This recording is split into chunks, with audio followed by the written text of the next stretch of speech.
A comparison of 3 divers. On the left, we have the Orient Blue Mako. It's a Japanese company owned by Seiko, I believe. It's about $100. You can find them on Amazon, maybe $150. Relatively inexpensive.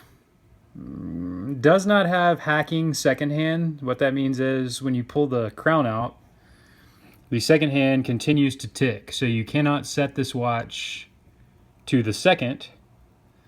Unlike the other two in this video, it does have the day in addition to the date. It has both day and date. Water resistant to 200 meters. Relatively smooth second hand. Let's see if we can get a good shot here. It's pretty smooth. It ticks along pretty nicely. The bezel, of course, does rotate.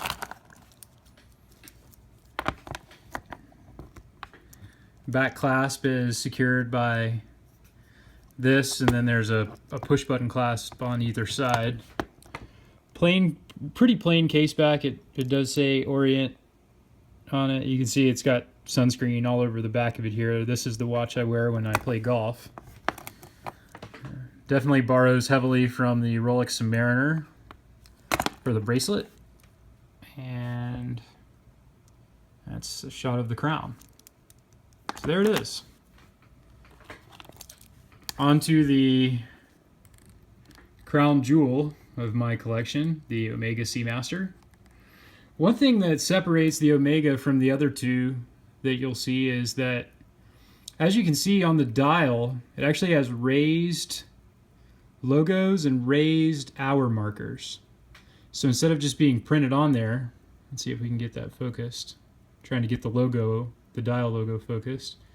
You can see it's actually raised up off of the dial. So instead of being printed on there, it's a separate piece of metal that is attached. And same thing with the hour markers. So you can see they're all actually raised and not just printed on there, which is kind of cool.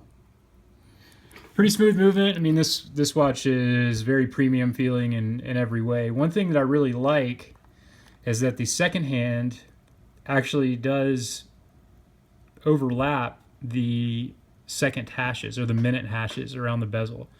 So you can see the red second hand overlaps the hashes as it covers the bezel. So that's kind of cool, something that is not the case with the other models. Screw down crown, Omega logo on the crown, pretty cool. Push button on both sides, deployment clasp, very nice bracelet, very, very heavy. Much, I'd say almost maybe 1.5 times, maybe 50% heavier than the other two that you're gonna see here. Pretty good, pretty smooth. The Omega movement is a modified ETA 2892. There's the case back there. Very, very beautiful case back. I really do love this. Nice texture to it.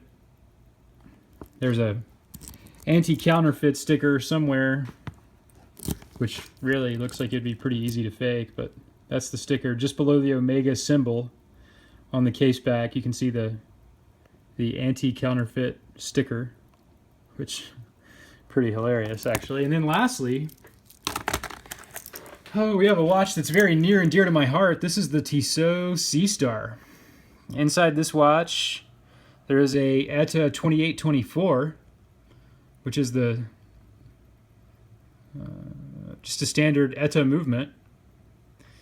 Very smooth ticking, as you can see. I mean, in a minute I'll put this down next to all 3 of them, and you can see. But I think this movement ticks nearly as well, if not as well, maybe even better than the Omega Seamaster.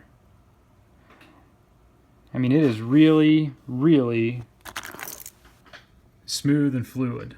Look at that. Anyway, I do love this watch. I think it's beautiful. I'm a big fan of $500-ish Swiss watches. I think there's a lot of value to be had in that price point. Love the T on the second hand. I think that's a really cool touch for Tissot. Just has the date, obviously, as you can see. Unidirectional bezel. Borrows heavily from the Seamaster with the bracelet. As you can see, the two bracelets are really pretty similar. There, the Seamaster bracelet is actually, I believe, 9 pieces. So it's not the simple, it's not a 1, 2, 3, 4. It's not a 5-piece bracelet. Actually, these middle links here, or the links that flank the middle links, are actually 3 pieces each. So counting left to right, it's 1, 2, 3, 4, 5, 6, 7, 8, 9 pieces total. So that's kind of interesting and unique. Whereas this is a 1, 2, 3, 4, 5-piece bracelet altogether. So definitely the biggest difference, I'd say, between the Tissot and the Omega, branding and all that stuff aside, marketing aside, the biggest thing is just the weight and the bracelet. You can kind of hear this one.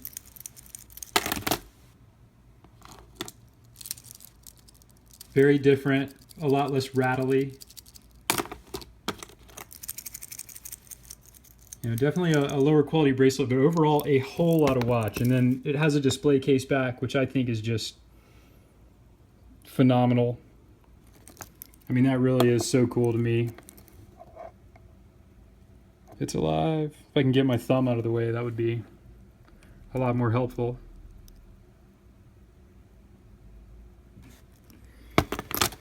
Anyway, here's a look at all 3.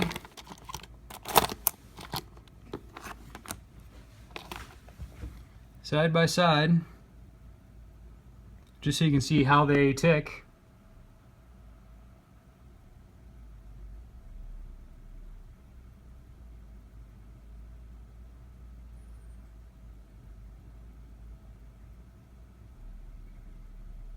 Okay,